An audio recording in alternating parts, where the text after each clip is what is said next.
आलिशार कोशिश करेगा काई कबीले के लोगों को धमकाने की। दुंदार साहब को पता चलेगा कि हमने सोना लिया है तो वो पागल हो जाएंगे। काइयों से उनकी वफादारी पर कोई शक नहीं हमें, लेकिन बात सिर्फ इतनी सी है कि वो दूर अंदेश बिल्कुल नहीं। मगर वो समझेंगे कि हम लोग तो डाकू हैं, है ना? लेकिन वो दुरुस्त ही समझेंगे जनाब। वो नहीं जानते कि यह सोना मंगोलों की तरफ से ही आता है। लेकिन आलिशार और मंगोलों में कोई फर्क भी नहीं। निजाम पे मुसल्लत रहना है उसको, इसलिए दिखावे की अतात करता है।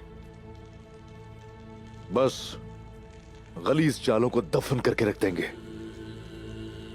जालिमों से लेकर मजलूमों को देंगे। इस निजाम को ठीक करने के लिए हमें इसके खिलाफ खड़े होना होगा।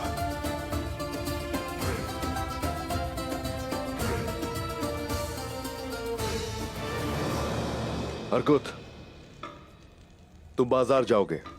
आलिशार निहायत चालाक इंसान है, उसके लोग यानिस के लिए काम कर रहे हैं। तुम जाओ और आंखें खुली रखना अपने, उनका पता करो कि वो कौन है। यानिस की सोच कुछ और है, उससे एक कदम आगे सोचना पड़ेगा हमें, वरना सारी कोशिशें नाकाम हो जाएंगी। हुजूर, क्या कारवां सराय में भी उसके आदमी हैं? बिल्कुल हैं, उन्होंने ही खबर आलिशार तक पहुंचाई है। यानीस और आलिशार एक दूसरे से ताउन कर रहे हैं हुजूर। वसूख से भी कुछ नहीं कहा जा सकता, लेकिन उन्होंने आलिशार को घेरने का रास्ता ढूंढ लिया होगा।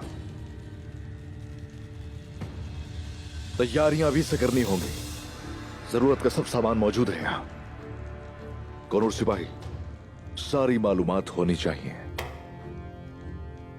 अच्छी तरह जांच करो हथियारों की।